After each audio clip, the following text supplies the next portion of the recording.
Hello সবাইকে, আজকে দেখাবো হচ্ছে পুঁই শাক রান্নার রেসিপি। আর এই পুঁই শাকটা আমি রান্না করব ছোট ছোট চিংড়ি মাছ এবং কাঁঠালের বিচি দিয়ে।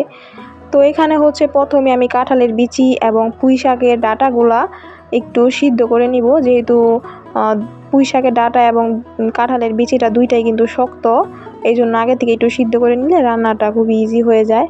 তো এটা হচ্ছে সিদ্ধ হতে থাক। এখন হচ্ছে আমি রান্নাটা বসিয়ে দিব। এখানে কড়াইতে দিয়ে দিলাম পরিমাণ মতো সয়াবিন তেল। তেল দেওয়ার পর দিয়ে দিব পরিমাণ মতো পেঁয়াজ কুচি। পেঁয়াজ কুচির পরিমাণটা কিন্তু পুঁই শাকের মধ্যে একটু বেশিই লাগে। আর পুঁই শাকটা খেতে কার কার পছন্দ আমি জানি না, তবে আমার কাছে যদি চিংড়ি মাছ দিয়ে রান্না করা হয় খুবই ভালো লাগে।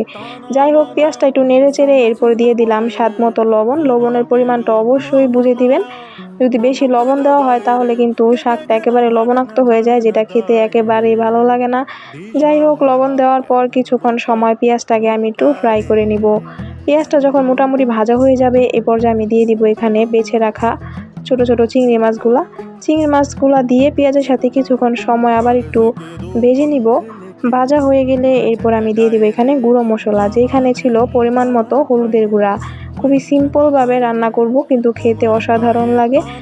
তো হলুদের গুঁড়া দিয়ে আরেকটু সময় আমি একটু নেড়ে চেড়ে এরপর হচ্ছে আমি দিয়ে দিব এখানে কয়েকটা কাঁচামরিচ, কারণ কাঁচামরিচের ফ্লেভারটা আমার কাছে অনেক বেশি ভালো লাগে, কাঁচামরিচের ঝালটাও বেশি ভালো লাগে। কাঁচামরিচটা দিয়ে কিছুক্ষণ সময় আবার একটু নেড়ে চেড়ে এরপর আমি দিয়ে দিব সিদ্ধ করা কাঁঠালের বিচি এবং ডাঁটাটা, এবং সাথে কিন্তু আমি 2টার মতো আলুও দিয়েছিলাম। আর আলুটা দেওয়ার যার ইচ্ছা, যদি পছন্দ না করেন ওই খেতে স্কিপ করতে পারেন, যেহেতু আমরা আলু খেতে পছন্দ করি এজন্য আমি আলু দিয়েছি। তো এখন হচ্ছে আমি ভালো করে কষিয়ে নিব মশলার সাথে এবং দিয়ে দিব বেছে রাখা পুঁই শাকগুলা। পুঁই শাক পাতাটা যেহেতু সিদ্ধ হতে কম সময় লাগে এই জন্য এটা লাস্টেই দিয়েছি, আর আগে ওই তো ওইগুলা একটু ভাপ দিয়ে নিয়েছিলাম। এখন সব কিছু ভালো মতো নেড়ে চেড়ে আমি ভেজে নিব। চুলার আঁচটা ছিল মিডিয়াম টু হাই ফ্লেমে। আর শাকের রান্নার সময় কিন্তু চুলার আঁচটা কমিয়ে রাখবেন না, তাহলে শাকের কালারটা যেমন নষ্ট হয়ে যায়, তাছাড়া শাকটা খেতে কিন্তু ভালো লাগে না। মিডিয়াম টু হাই ফ্লেমে রেখেই কিছুক্ষণ সময় নেড়ে চেড়ে দেখলাম যে শাকটা একেবারে মজে গিয়েছে, একেবারে শুকিয়ে গিয়েছে আর কি। তো আরেকটু সময় নেড়ে চেড়ে রান্না করে নিলে কিন্তু আমার পুঁই শাক রান্নার রেসিপিটা কমপ্লিট হয়ে যাবে।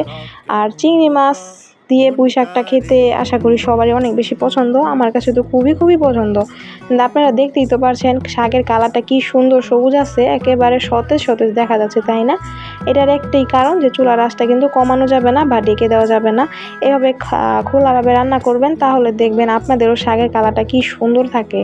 তো আজকের আমার রেসিপিটা এই পর্যন্তই ছিল। আমি তরকারিটাকে নামিয়ে গরম গরম সার্ভ করেছি আর খেয়েছিলাম গরম গরম ভাতের সাথে, খুবই বেশি ইয়ামি হয়েছিল। আপনাদের কাছে রেসিপিটা কেমন লাগলো কমেন্টে কিন্তু জানাতে ভুলবেন না। Thanks for watching.